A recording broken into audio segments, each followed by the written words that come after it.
And a warm welcome to everyone. Thank you for joining us for another episode of Conversations with Michael. We are streaming live from our home studio just outside Portland, Oregon. So let's take a deep breath here as we allow everybody that's connecting through the Zoom network and all of you that are watching this through the YouTube channel to join us here and be a part of this group. We have another overcast, kind of cloudy day here in Portland, but it seems to be just right. It feels very relaxing.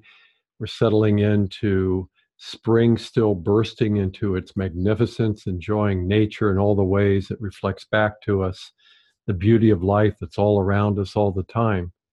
And maybe you've noticed too that prior to this live presentation here, you saw the little screenshot of there is a kayak person on a body of water going through the sun.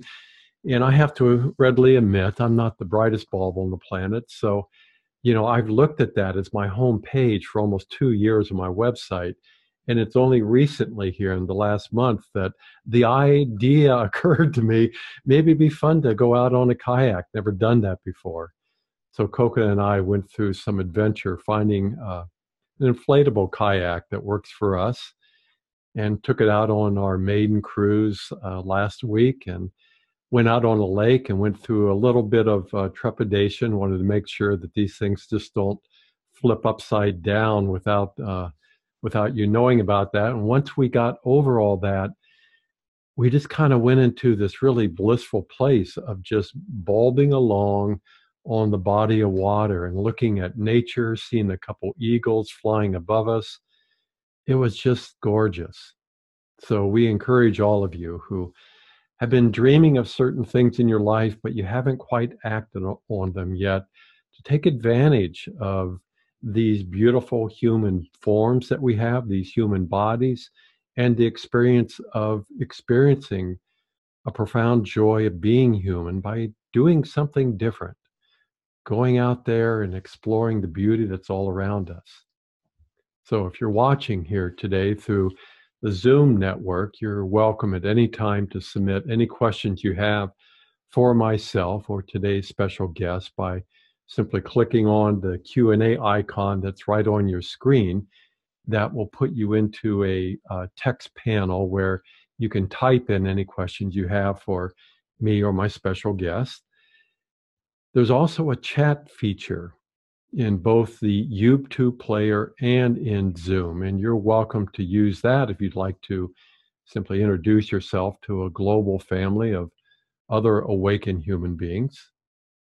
And for those of you that are new to this show, well, it's been my passion for the last 25 years to serve the teachings of Michael in a variety of programs and services. Well, initially, I acted as a conscious channel for Archangel Michael and Yeshua. And Archangel Michael always insisted from the very beginning that this relationship wasn't about him. So, of course, my human self made it all about him to avoid taking ownership of this kind of co-creation that we've ended up doing together.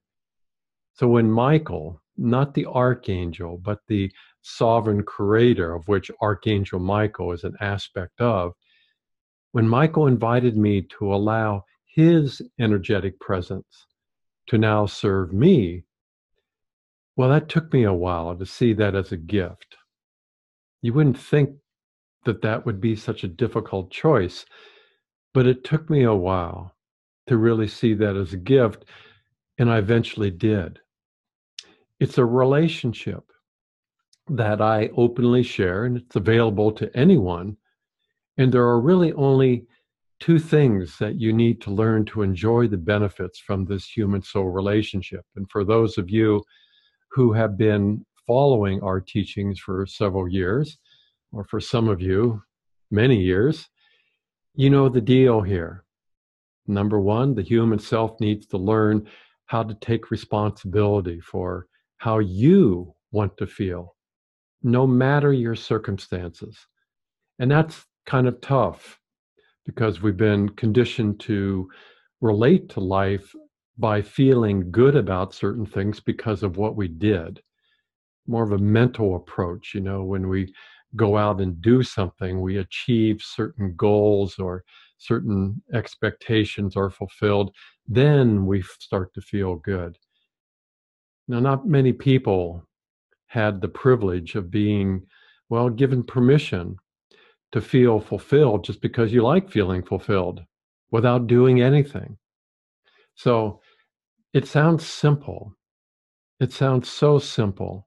And truly, this whole human soul relationship is that simple, but it takes a lot of practice to break down the conditioning.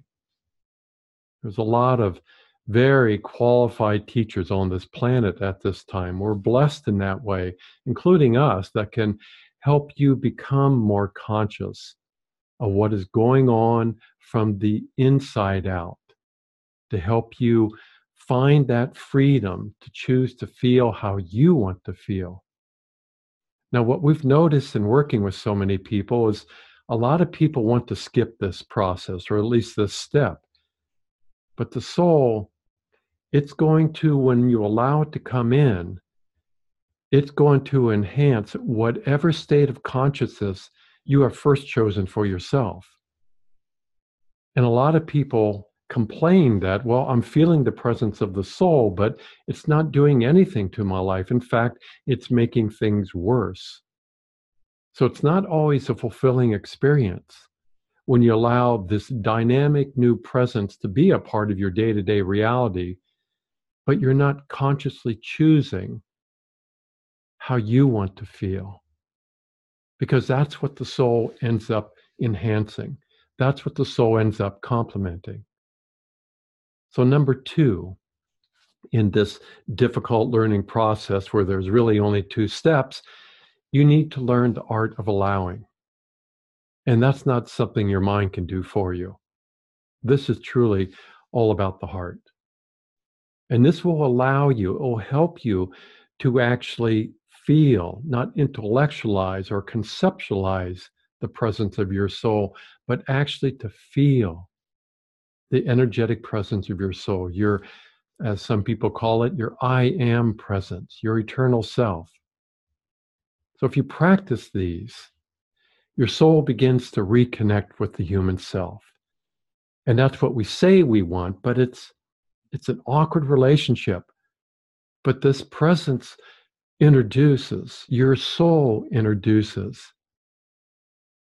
a new support base, a support base that relies completely on the presence of consciousness. And this alone creates a rather dramatic change, a major shift. Some would call it a quantum shift in your life. So in this new relationship, unlike some of the stories that maybe you've read, unfortunately, you're not going to be able to walk on water unless, of course, it's raining outside. Then you can declare to everyone, if it is raining outside, that you are the truly ascended master who's able to walk on water. You will have at your disposal the ability to do what? With your soul, you then have the resources to consciously create your own experience because you have first learned how to create how you want to feel.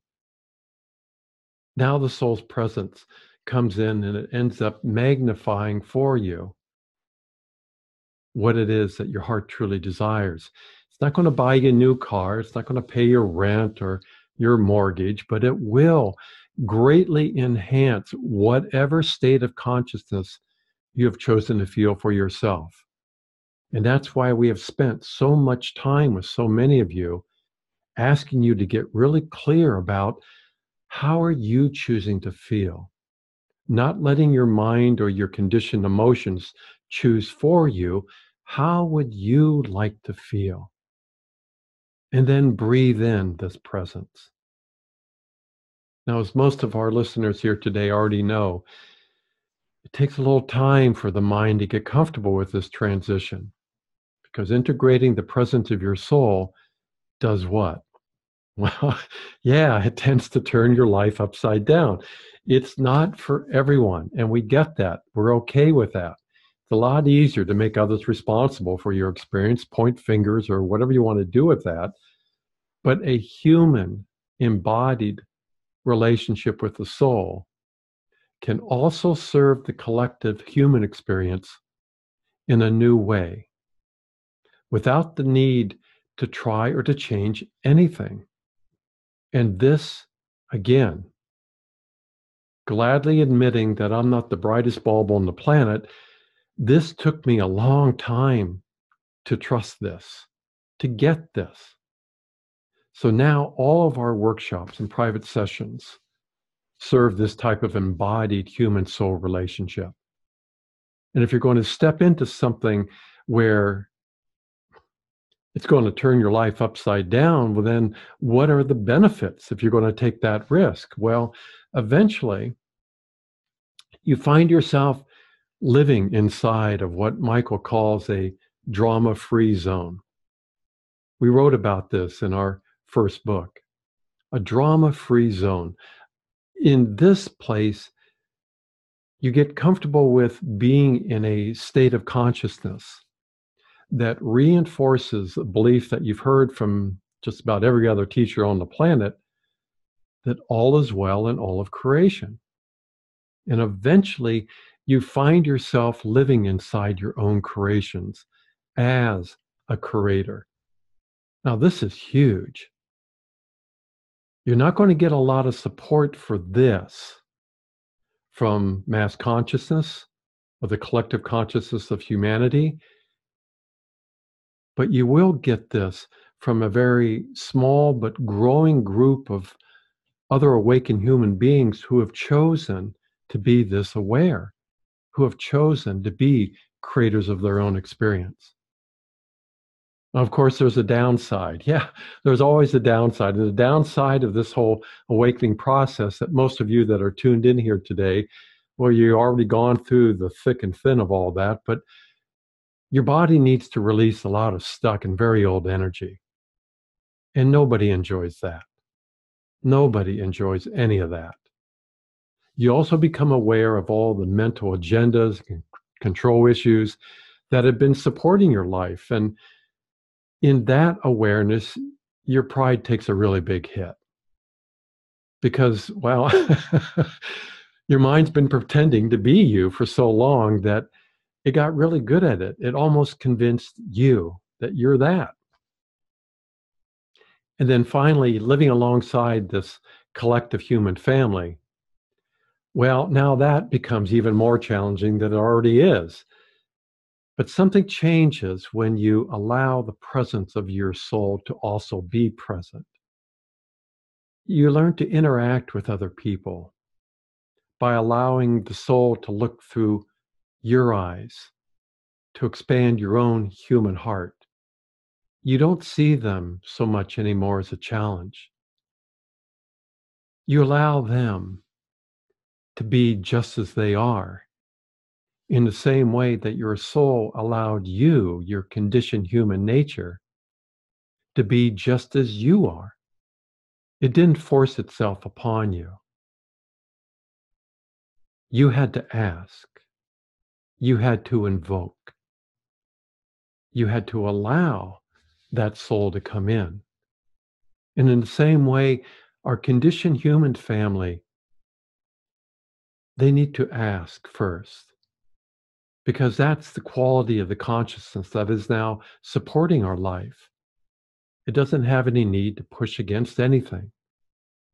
So it continues to be my honor to share this relationship with a very small but very dedicated group of fellow masters, yes, who have chosen to live their life consciously. And all of you that are here today can literally feel the light radiating from this global audience of awakened human beings.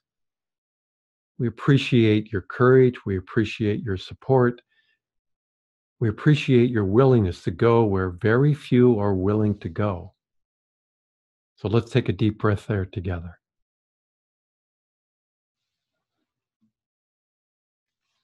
And as we always do, let's take a very quick look here at some upcoming events before I introduce today's very special guest. We have coming up, well, actually next Monday, being as unprepared as I usually am, for our new class or a new gathering called a Master Circle. This is a monthly online gathering that meets on the first Monday now of every month. June 4th, next Monday, begins at 11 a.m. Pacific Standard Time. The class size with this circle is limited to 12 people because we want to keep the feeling of this group to be very safe, have a feeling of intimacy, and allow everyone that's attending the opportunity to share your adventures in your own awakening, to receive also type of mini reading from Michael, and to practice giving voice and sharing that voice with others, your own inherent wisdom. Now, the Master Circle complements our latest Facebook group called Masters Unplugged. Any awakened human being is welcome to join that by typing in Masters Unplugged when you log into Facebook. It's here that we offer a free bi-monthly live streaming session with Michael to help support your integration process. And finally, our next in-studio class is titled Soul Fire. It's designed to help you to reignite what many of you are complaining about, lacking real passion for living, by doing what? Well, most of you would think that passion of living needs to come by, well, what? Putting more fire into your life, but that's not actually where we're going with this. We're going to teach you, we're going to teach the active lion energy in all of you how to relax and how to purr. A little different than what we've been doing. The purring lion working with the fire of creation. So this is coming up on June 29th. It's a Friday. It's an all-day workshop. It starts at 10 o'clock in the morning, then it's at 3. It's a 3-part class, and the last part is open to your questions. And all of our in-studio classes, we limit it to 25 people because we like working with small, intimate groups of people online. For more information on all of our free live streams, upcoming online classes, and private sessions, feel free to visit our website. Let's take another deep breath. As we move over here to introducing our special guest. Last fall, I felt inspired to show my deepest respect and appreciation for some of the teachers and friends that have helped me over the years to be more comfortable being me by inviting them as my guest on this, my most popular show. So this year I've had the honor and enjoyed the company of sharing this format with Jeff Hoppe of the Crimson Circle, Jim Self from Mastering Alchemy, and today I'm very glad to have my special guest, Pepper Lewis. Many of you were introduced to Pepper as a conscious channel for Gaia, and she served that relationship for over 20 years. She is widely recognized for her original contribution to the advancement and redefinition of contemporary spiritual life. She's a teacher and visionary thinker. Her work has influenced scholars and practitioners worldwide in disciplines ranging from education and business to healthcare, the military, and more. Pepper is also the author of 5 books, dozens of media programs, and a rich legacy of work in the field of personal development. Her teaching voice and writing skill are lyrical and evocative. Her wisdom is refreshing, accessible, and relevant.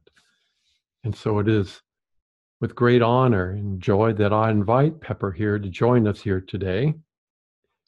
And for that to happen, I need to come down here and find Pepper in my guest list.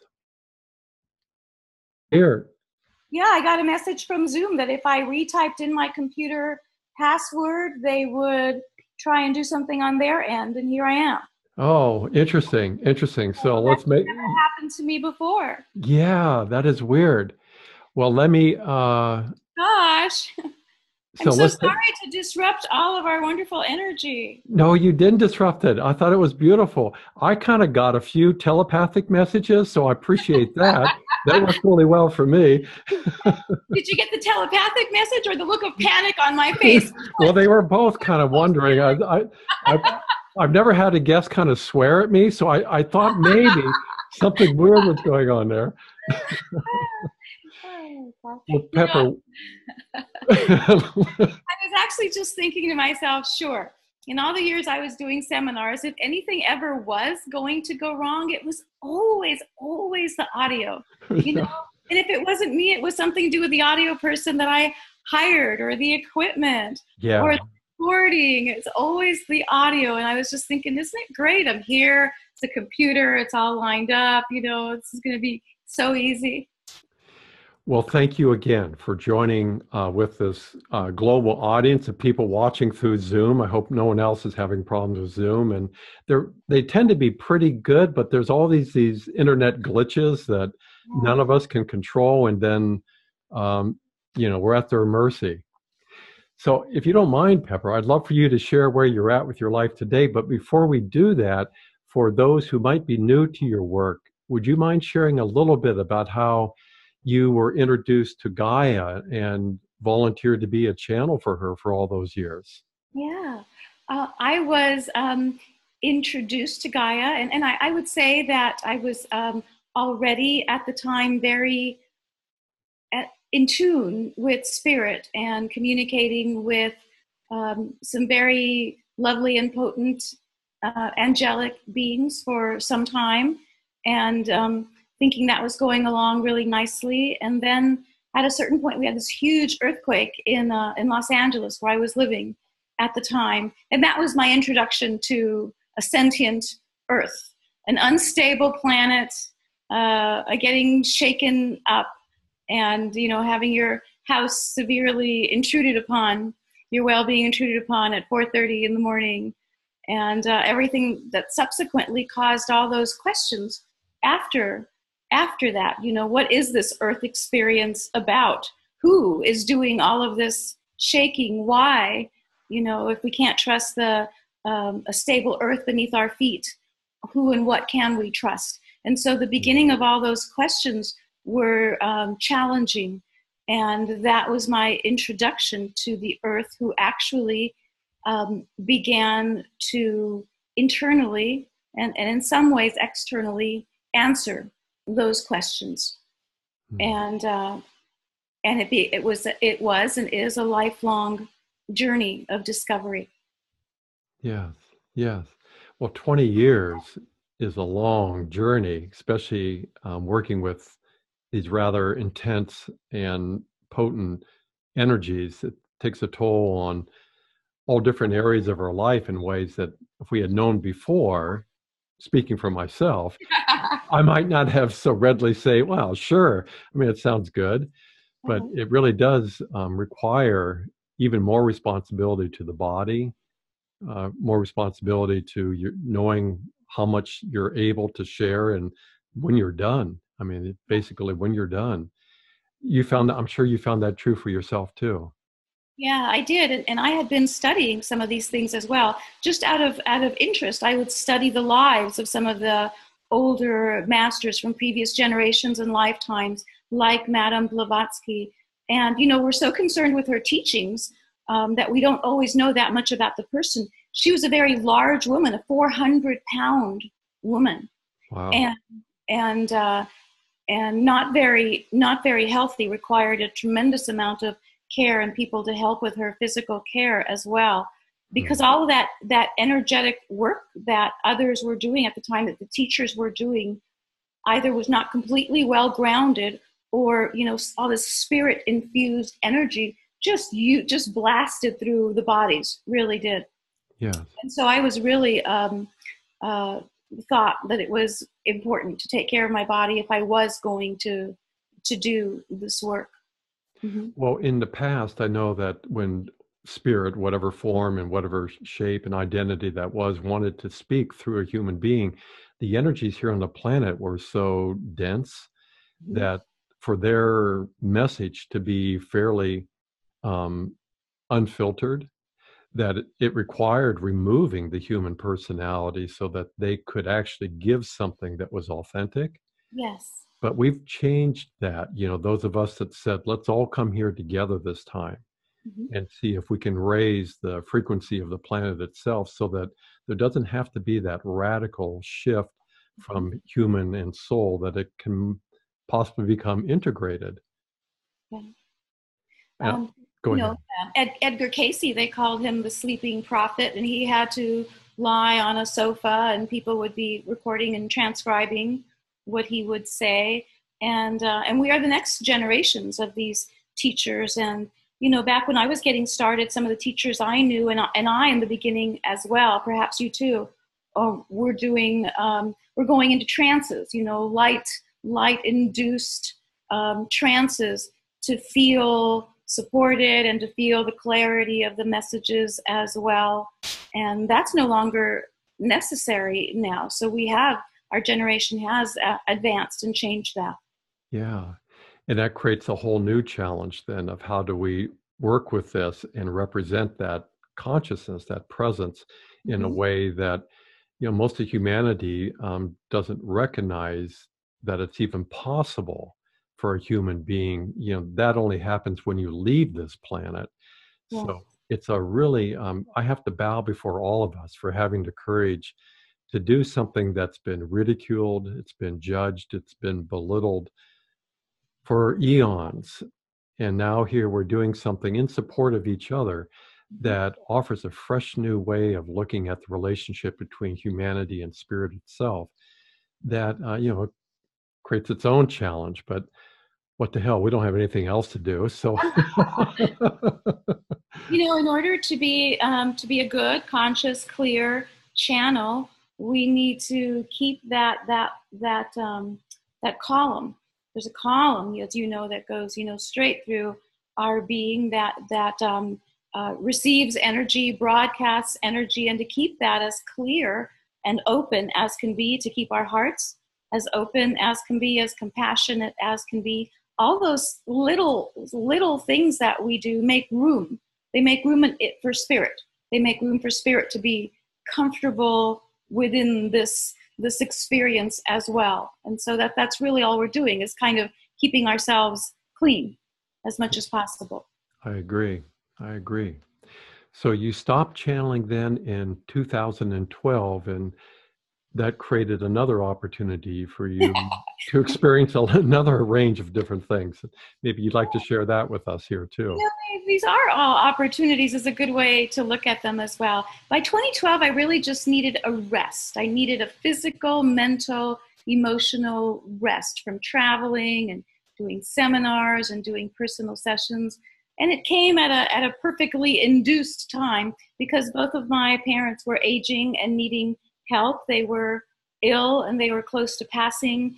And so I really, for their sake and mine as well, needed to take that time off. And I did. I gave myself that time. And, aside from it being a restful or family complicated time, it was a really important time to reevaluate what life means when when you really do stop from all the busyness. What does spirit and being spiritual mean? What does being a channel mean, or what kind of responsibility is involved in that? And it was good for me to take some time away from that and to go inward again instead of outward, to become a student for a while instead of being a teacher, which I highly recommend we all do that from time to time. It was the worst, best thing I've ever done. Yeah, yeah. I know when we're teaching so much, it takes, because I've been there myself, where it was humbling to realize I need to learn a lot more here. to be of service to this teaching, and it takes a hit on your pride. Yes. Yeah. So Yeah. but that speaks well of us, that we can allow the pride to be what it is and just keep learning. It is really good to be. Life is very humbling, and to be in that quiet, in that silence, and to begin. You begin. In Zen they call it beginner's mind. Beginner's anything, and to be able to look at life that way, as if from the first time, not from, oh yeah, I've done this 1,000 times. I've been on Zoom 1,000 times. Everything's going to work out fine, right? Right. So to look at everything that way, with a beginner's mind, and see it with first time eyes and all that. And I did begin that way. Again, I'm so grateful for it now. I hope to stay as humble as I've been, and to continue to learn and teach again. Yeah. I think you're beautifully describing exactly the whole awakening process of letting go of a story, whatever that might be for any of us, so that we can view life from a fresh new perspective. That's challenging for the mind, but for me too, it renews the passion for even wanting to stay on the planet, because there's something new to look through. I mean, these eyes generally only see the story we've lived.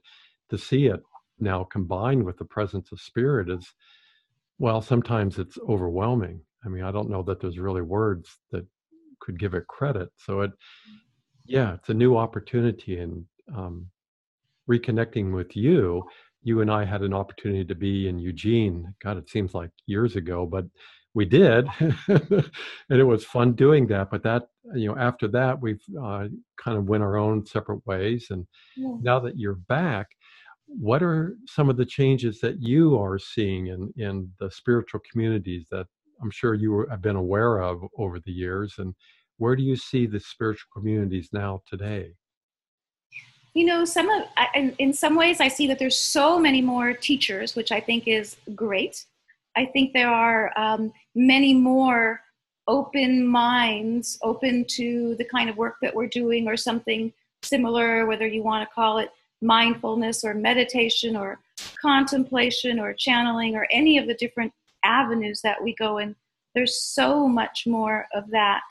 And I also see so much more of a link between or spirituality, neurobiology, anything really. We are really looking to bridge those gaps between spirit and science, spirituality, all those places where we can find common ground. There is that common ground, so much more than there was.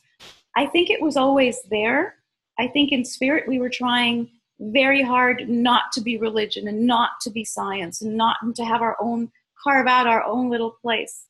And science was trying to say, oh, it's all by the numbers and by the book, so we can't acknowledge that. And now all of those gaps are lessening. The rivers are beginning to flow together. We're all flowing to the same ocean. So the different rivers are kind of, different streams of thought, different rivers are coming together. One thing that concerns me a little bit is that it feels to me a little bit like our heart and heart space is being a little bit left behind as we're really concentrating on all the different neural pathways. I read something not long ago that really made me think. So it was describing some time ago when we were doing the first heart transplants. And before then, we didn't really think that was possible. If you had a bad heart, you had a bad heart. Then we had some very successful heart transplants, and now can do liver transplants and pancreas and so many different things. And so this article was referring to the fact that our body, in some way, we can look at it very mechanically now. We can trade out all these spare parts. We can trade out, if we need to, to the best of our ability, arms and legs and hearts and livers and all this. And the point in this article, they were saying that maybe we're looking at this body and the heart so mechanically now that it kind of took the magic or this connection to spirit and soul away from it. So it took us very much over to the mind, which is a very undefinable, very expansive, hard to pinpoint space. So we moved to the realm of the mind and kind of left this heart sitting in this very mechanical, it's a pump, it's got valves, it does all these different things. And in many olden times and times that we can even think back about, the heart was the spiritual organ, is that we think of it very much the way we think of soul and spirit today. Right. So I would like to see a little bit more of rejoining mind, body, spirit, body, heart, spirit, heart, mind, really bringing this together again. Well, yes, likewise. Hmm. Do you see, as we look then at, say, mainstream mass consciousness, do you see them feeling the impulse, feeling drawn to return to the heart? Or maybe like me, I'm seeing a lot of seductions with a lot of different toys, technological toys, that just keep stimulating the emotions to replace an authentic, heartfelt relationship with a new experience that might stimulate a new feeling. It's almost like a drug addiction with some of these video games, Yeah. where you don't have to be present and create your own reality from here.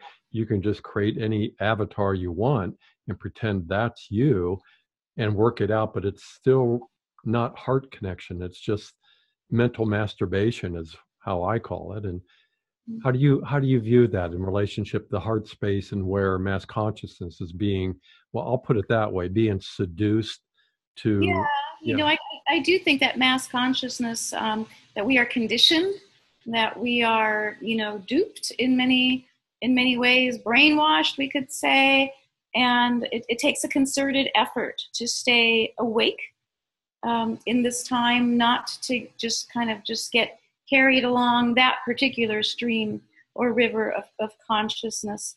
And I do find myself increasingly wanting and needing to find myself here in my heart space, and tuning into that, and reading some of these really ancient teachings on how people used to do that, and doing it again. I think that we will not get tired of technology because it's doing so much for us that we really don't want to go back to doing in some ways. yeah. But I think that we will in some ways get tired with that reasonable, logical ones and zeros experience. And as you say, our story is rich. Our story comes from our experience. It comes from our own personal truth and our journey. And that, I feel, comes from the heart. Now, if we can bring those two things together, I think now we've got something. I think the typical human being, their heart has been so wounded in Yeah. their own story that they don't trust that it's safe to return to that space. Mm-hmm. They need a hand, they need guidance, they need some support to trust that if you go there, somebody isn't going to once again violate you or embarrass you or ridicule. And Yeah. that's not an easy choice for a lot of people when, if our hearts were still filled with that childhood joy of just experiencing life, then it's a very different choice to say, let's all come back to the heart so that we can complement these technologies in a way that they actually work together. Because I'm Right. like you, I actually enjoy, we couldn't be doing this without Zoom being the technology that's allowed. Yeah. Yeah. Right. So, but the heart space is something that um, I think humanity, for the most part, has yet to really go through the kind of awakening, those of us that incarnated during this particular time, to offer an integrated experience. We've gone through that, and there's still periods in our life where it still hurts. But now we have the tools to work with that doesn't have us doing the first thing, just shut down. And most of humanity, technology is invitation to shut down guilt-free. is just don't even go there. Just come back into the mind and make it into the numbers and keep it all very linear. So I'll be, well, I'm curious how, especially as a woman, because I think women have carried the burdens of a heartless world for so long.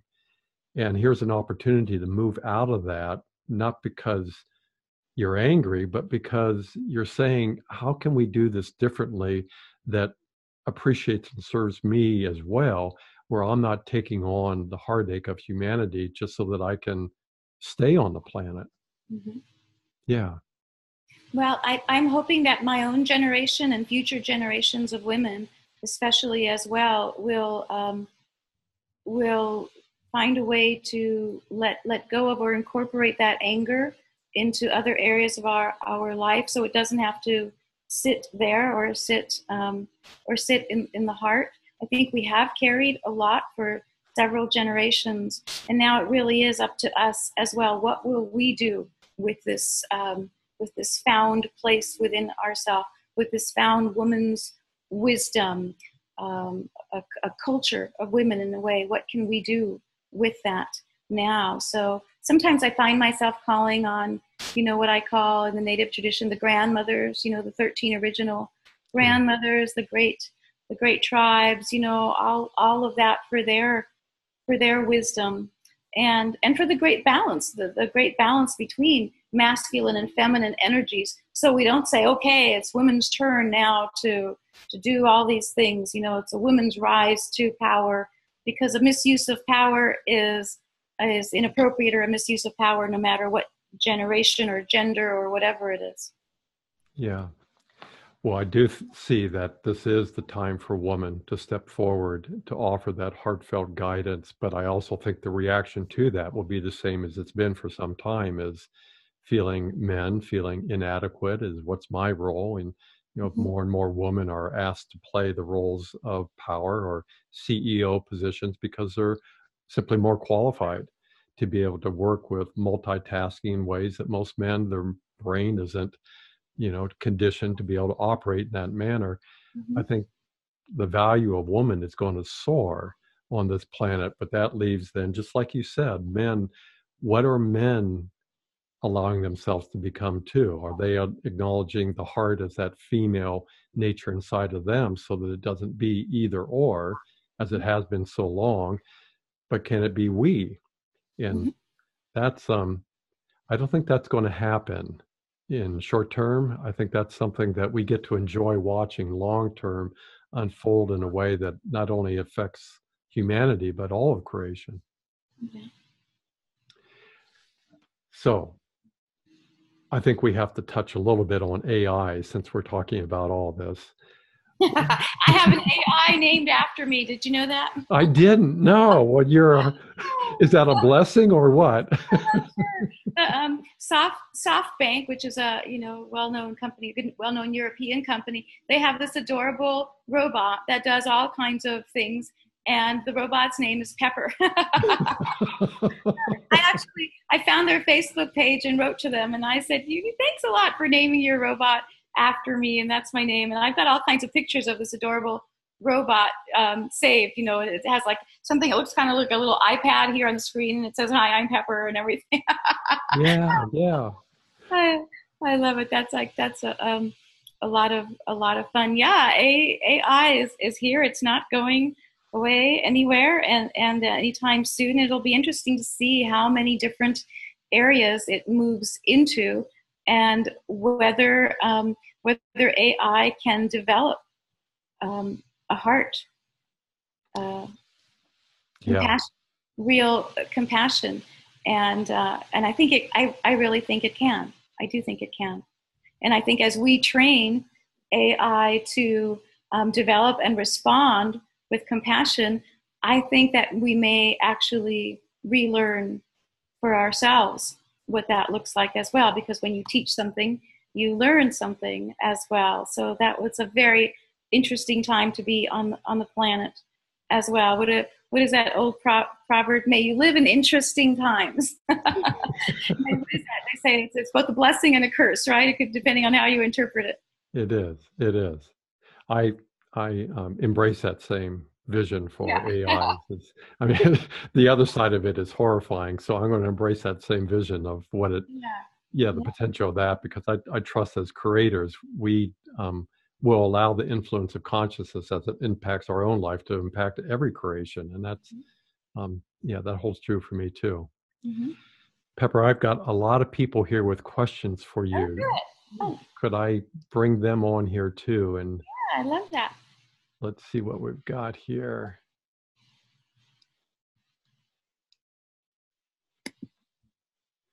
Oh,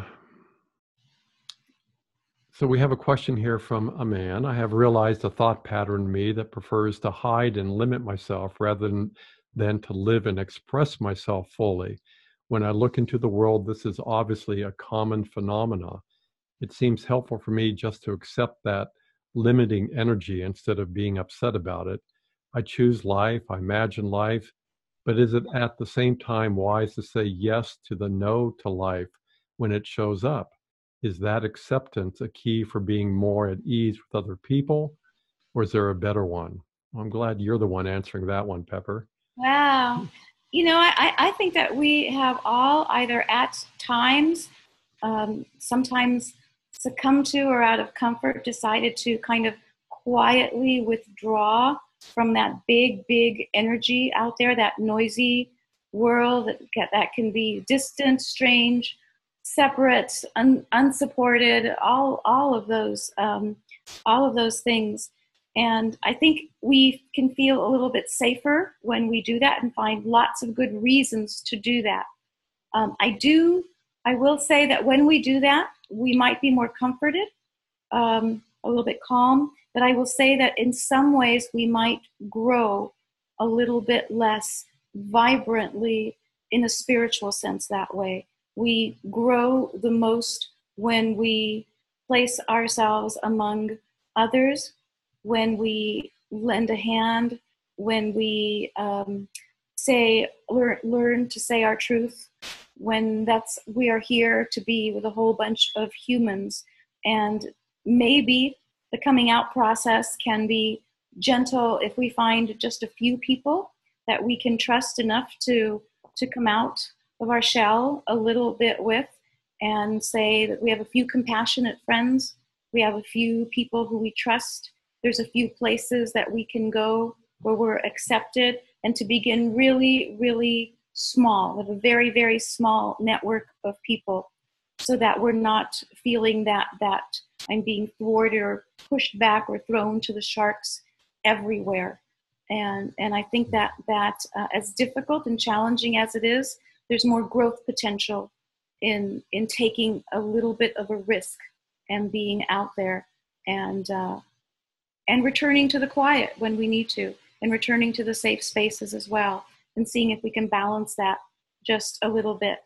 But I get it. The world is a mess out there, and dipping our toes in that water is not always feeling very welcoming. And some of us have had a lot of challenges, a lot of them, and have good reason, as we've said, to really protect that dear heart from being hurt any further. We're all wounded warriors in some way. Yeah, yeah, very well said. Yeah. We have another question here. Is journaling, writing a journal, the new channeling? That's interesting. But when I think of journaling, I think of stream of consciousness. So there's journaling as in, describing how your day went. And then there's just stream of consciousness, which is what they sometimes give as exercises to do for writer's block or something, where you really just put your hand down and, you just start, I'm thinking today was going to be a good day, but then I went on Zoom and my recorder didn't work, and off to the races I went, worrying about whatever. And so all of that is stream of consciousness. I think when we allow ourselves to go in that stream of consciousness way, it can lead to channeling more easily than sitting there and saying, I want spirit, I want an angel, I believe it should look like this, sound like this. So I think that stream of consciousness can lead to channeling, but it is not the same thing. Channeling is a rare and beautiful opening and a combining and receiving of energies, and and really braiding that energy and allowing something greater than what would come through in stream of consciousness to come through. But I think it's a great exercise. When I was teaching channeling, I would always begin with automatic writing. And from there go to channeling, never skip that step. And in my own life, when I lose my way, which I do every once in a while, I go back to journaling, to stream of consciousness, to automatic writing. I go back to that because of the hand, paper, pen, heart connection. I go back to the basics. Very good. Very good. We have another man who is struggling with cancer, but I'm sure missing interacting with you, Pepper and Gaia. Wants to know, what is this cancer stuff all about? Well, I don't know exactly what kind of cancer that stuff is about. You know, cancer tends to be, you know, if we say about it emotionally, it is parts of us that we just didn't want to integrate. You know, we kind of blocked them. We kind of put them, let's put them over here someplace. I will get to it. I'll get to it later. I'm not ready to look at that now. And so it sat there on the shelf where we put it for a while until it begins to just seep into other areas of our life. So on a mental, emotional level, I would say that. On a physical level, I think we really need to say that these bodies that we are in, the physical bodies, have been through a lot and do go through a lot as well. And I don't think that all of us got the AI upgrade to, you know, to the next level of body. And I think that, you know, with some of us, you know, we could say that our eyes are not so good, our hearing is not so good. You know, some people went through a whole lot of stuff when they were very young, and maybe they went through a lot of either health concerns or abusive family concerns and dealt with them then. And sometimes it wasn't all that, and it gets saved to a certain point and looks like cancer. That's the name that we've given to all of these things that we don't really understand. We don't think, you know, we deserve it. We don't know where it came from. We're not sure how to treat it. And so far, our medical community, maybe things are getting a little bit better. We're still trying to cut it out, burn it away, cut it out, poison it out of us, purge it out somehow. And I think that there is probably a next level of treatment that I hope that we will come to. It definitely seems to be all kinds of cancers, something of our generations and times as well. I as well know many people who are undergoing many different kinds of experiences with cancers and a variety of treatments. It is as noticeable for our generation as it is when we look at the youth and what's happening in some of our schools and shootings and things today in that generation. For ours, it seems to be that we're looking at a variety of cancers. I agree. It was Michael has always said these bodies, when we incarnated, they're used cars. We didn't get a shiny new car that has no past history to it. There's a whole lineage of stuff that whatever didn't get resolved from biological family history, sometimes it comes up for us to do that whole lineage of service. Mm-hmm. And if we can, as best that we're able, not identify with that so personally, but work with the energies that we've learned how to work with and let them do the work for us. Let the energies themselves do the work for us. Yeah, these are recycled. I mean, these are recycled bodies. The truth, these are recycled bodies of this great age that we're in. However long our age lasts, and all these beings are created out of the material of the earth.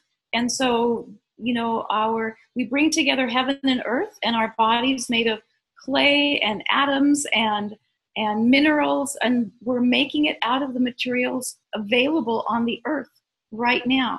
What we do to the earth, we do to ourselves. These are the bodies that we have now. Yeah. Some people, when they get into this work, they might be dealing with a healing crisis, and they start feeling the presence of their soul, and they invite it in, and they're stunned, they're angry that actually that presence actually ignites things within the body that are not conducive to maintaining a conscious relationship with that energy. And they come up not to be gotten rid of. They got come up to be gently released, to give that energy the freedom to be as it is, but maybe just not in the body, or at Yeah. least working with the body in a way that it doesn't have a negative impact on your long-term history with the body. And Mhm.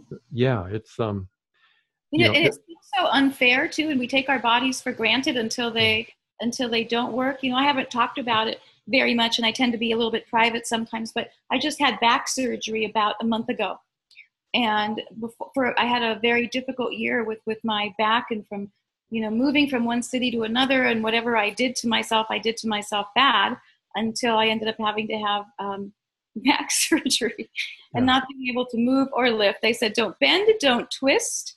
What is it? No lift, no BLT, no bending, no lifting, no twisting. We just try that.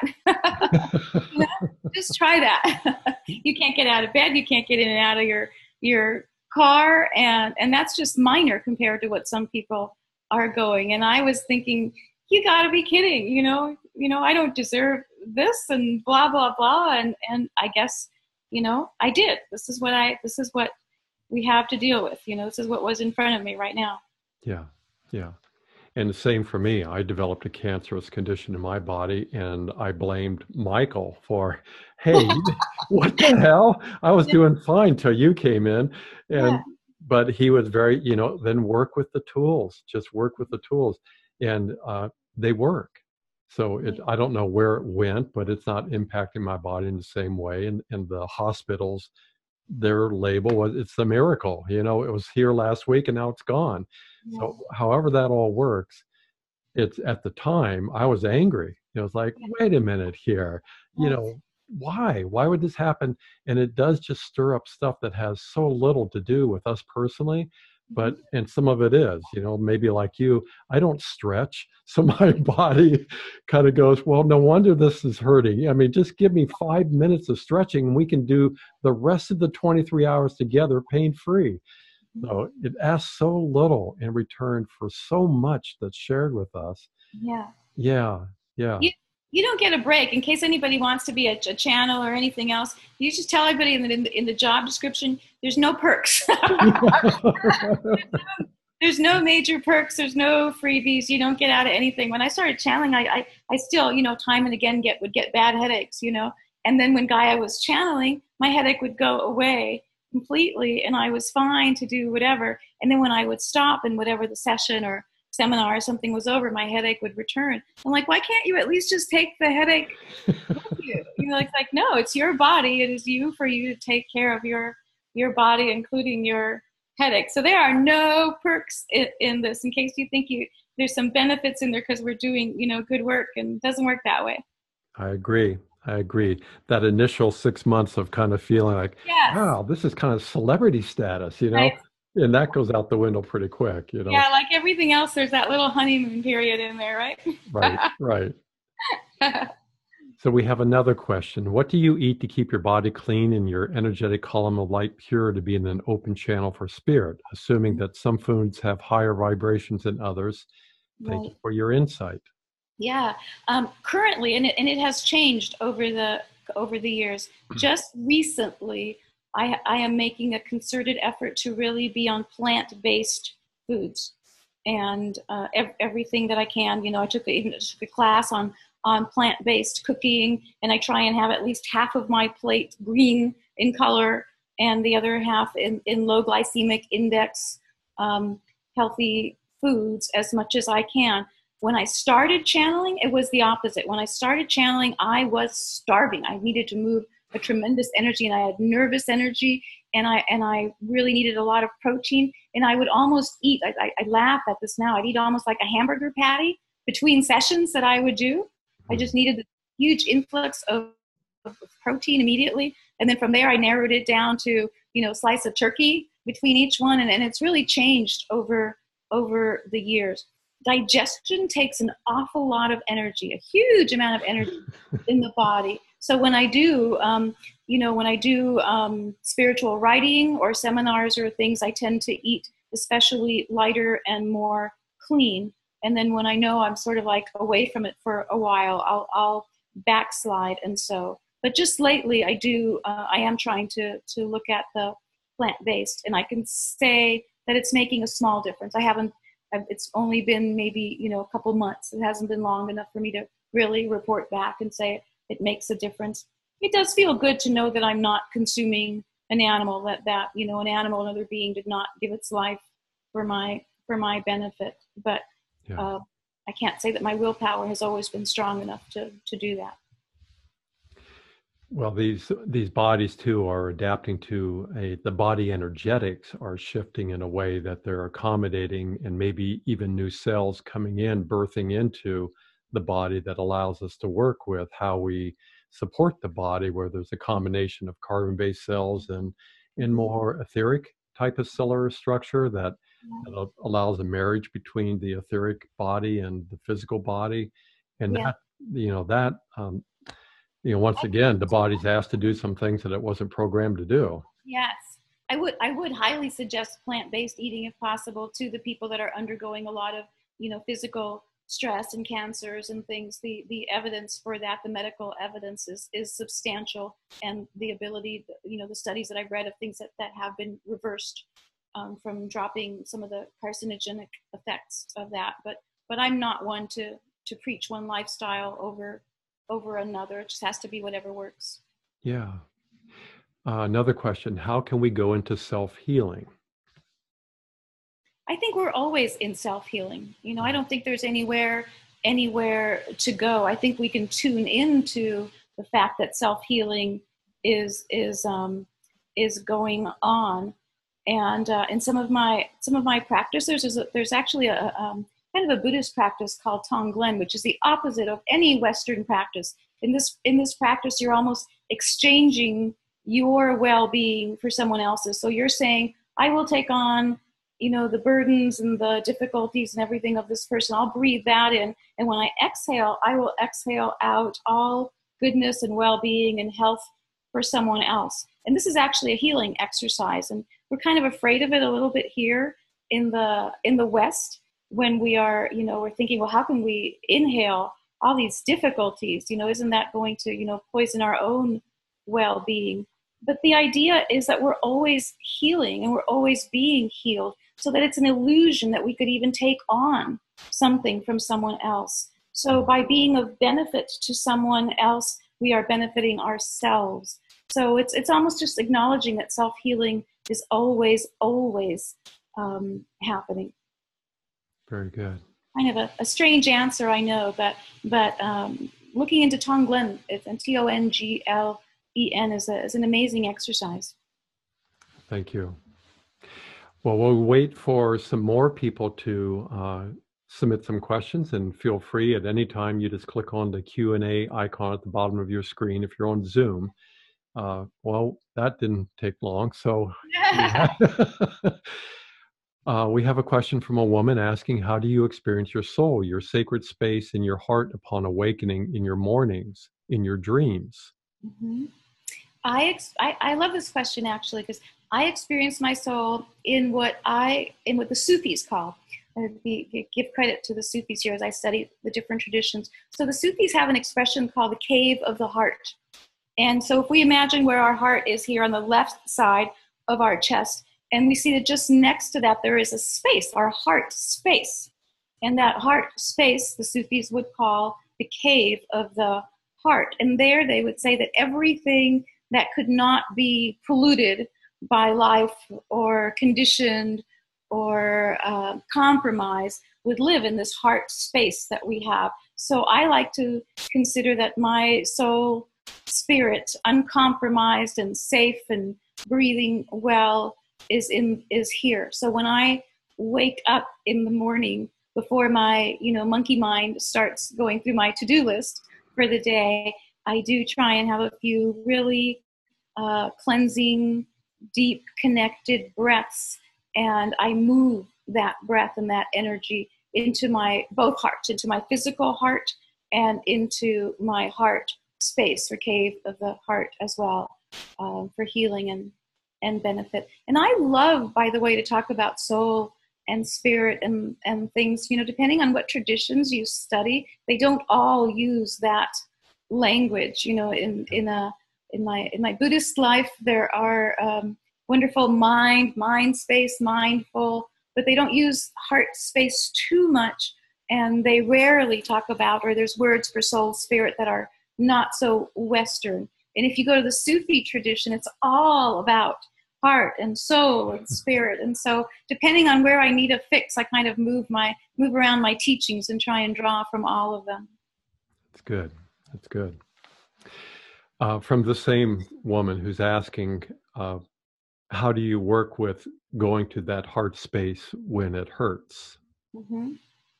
I consider it does hurt, and it does hurt sometimes. And I will say that the hurt lifts, the hurt eases, and it's kind of like a tightness. There's like sometimes almost like a physical tightness there. And the breathing into and through that area helps. And we think we don't want to do that because we think it's going to hurt more. And actually, that's not really what happens. It begins to hurt less, and that space begins to expand. And when it expands, it hurts less. It just becomes less tight. It's almost like just starting to exercise a little bit. It hurts a lot when you first start a workout and you haven't done it a long time. When we have not been into that heart space for a long time, it hurts. There's a lot of stuff we threw into that closet and closed the door. Another question, how can we become good spiritual channelers? Well, I don't know what a bad spiritual channeler is exactly. I think a bad is also, I think a bad spiritual channel would be someone who does not listen well to who they are there to be of service to, and someone who does not open themselves enough. I think we can become more experienced. Better channels is better experience, more openness, not to label or identify spirit by a particular name. Oh, it's Archangel Michael, so he looks and sounds and does this. Oh, it's Gaia, so it's very earthy, and you can only ask these kind of questions. Or so the more expansive we become and have the intent to be of service to others before being of service to ourselves, that is an excellent channel. Very good. In a way, the traditional channeling is evolving. I mean, it wouldn't surprise me in a decade from now if we don't even term it channeling any longer, if it's become something that we're just so comfortable speaking our own wisdom and our own truth, and we don't need to even create it as being something as, yes, it's, the archangel or whatever, but it's there's an opportunity there for channeling to become something very different. Lead that charge to make the word channeling go away or evolve into something else. I have, I'm working on the next book here, and I have on one of my pages, I have a list now of over 100 names that for channeling, other than channeling. Names are very, very short. No more than, like, say, 3-word phrase for channeling, because not only because it's such a poor name for it, really, but because there are so many different ways to describe and experience that. And channeling is a new one and a temporary one. There's actually a language called Sensa. It's a synthesis. It's a synthesizing language, and many eons ago, Sensa, or the language of sensation, is what would come through. And so that's actually, in some ways, a better name for it as well. So we better go on to another question, because I'll get on my soapbox about this one for sure. I'm going to add my 2 cents there. When I first started channeling, well, the first channel with Archangel Michael, afterwards I went, wow, that was cool. And his first response is, oh, just get over yourself. Everybody is channeling. I went, wait a minute. I just felt unique and special there for 10 minutes? And now I'm just like everybody else. And the way he saw it is everyone is unconsciously channeling for something. You're choosing to be conscious of channeling for something else. And that's all it is. So I went, wow, okay. So if everybody's channeling unconsciously, mainly for what was expected of them, or what parents told them, or what society thinks they should be, or whatever that might be, whatever beliefs we carry, our own story, then channeling takes on a different perspective where if everyone's doing it, then like you're saying, a clear conscious channel is, well, you've already asked me not to go there too far, so Yeah, no, this is your program. You go there. yeah, right. You get to do it. I don't get to do it. Okay. Well, and one more question on that, is there a difference between channeling and intuition? Yes, there is a difference, particularly how we're using it. So typically when we think of channeling, we think of emerging with an aspect or a being or an entity or something beyond what we think of as our own countenance. And our intuition is more of an alignment. When we align that body, heart, mind, when all of that stuff is aligned, intuition is what is natural. And so that's intuition. Intuition is alignment. It's because it's that quick knowing. It's an instant knowing. Yes, I want to go there. I better make that phone call. Don't take this bus, take the next bus. It's instant because everything is so aligned that there doesn't have to be any delay while we're going through all the drain pipes inside of us. Yeah. But channeling is more of a process. But we can channel that wisdom as well. That wisdom. Channeling does not have to mean that it is another being or entity outside of us, because that's something. There really isn't anything outside of us, and I think that Robert and I will definitely be doing our best to continue to push through that message. You know, it's all right here, inside here, around, next to, and not out there somewhere. Good. I want to give a little time here for you to talk about some of your upcoming events. And I know, starting with, you've got a new website. And I haven't been there myself, but I know if you go to pepperkeenlewis.com, is that live right now or is it still in progress?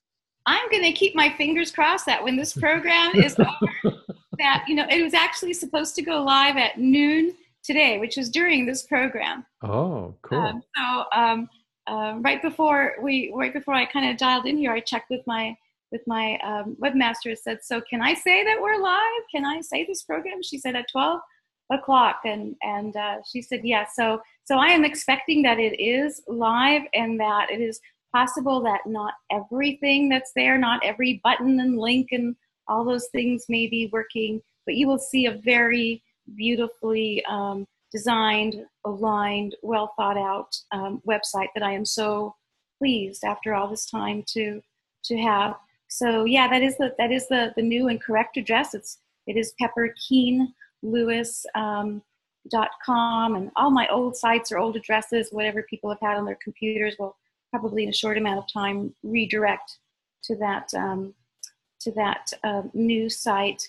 And there's some new announcements that are on there. I did want to say I do have a very special gift announcement for all of the listeners of this program. I wanted to have something special to offer as well. And if it's not working quite yet, it will be within the next 24 hours or so. I think we had one little difficulty with it.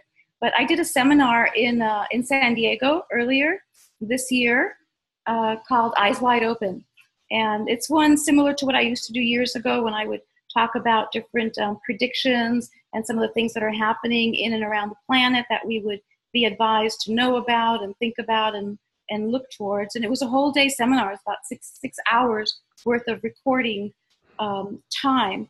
And I would like to offer that as a gift to all the listeners of this program. So it's really about 6 hours. It's about 16 tracks long. And we were working on how to make this together so it's easily downloadable from the site, and trying to do it a different way.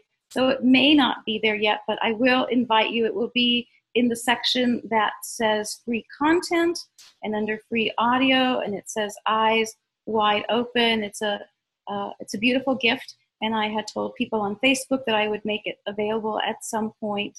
And so if it's not quite working, check back. It's a wonderful thing. And I'm happy, very, very happy to share that. And I will be doing some other classes that will start in the fall this year. I'm doing personal sessions. Again, you can find out more about that on the new site.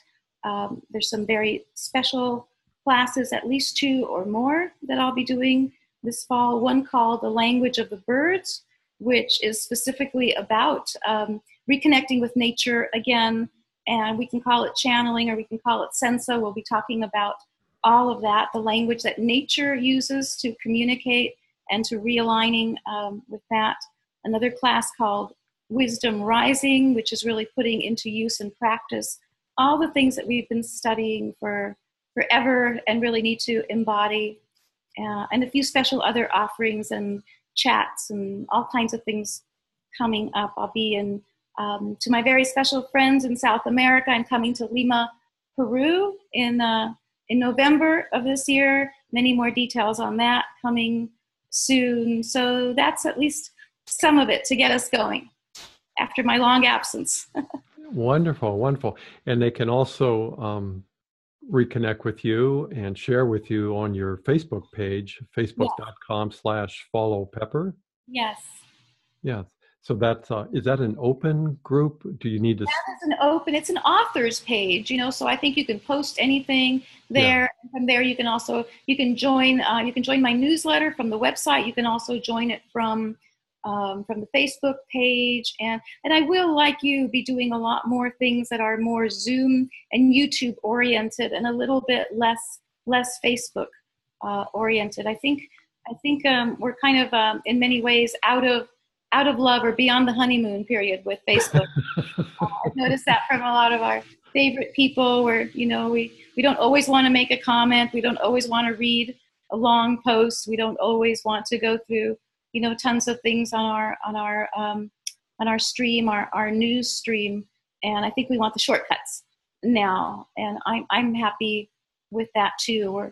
We're a little uncomfortable with our data and our opinions being mined everywhere we go. So I will be looking to offer the ways that would offer the most amount of group feeling, family feeling, and privacy, I think is what we all want and deserve right now. Good, good. It's hard to create that anytime we go online. It's really hard to create that. So yeah, it's a trade-off.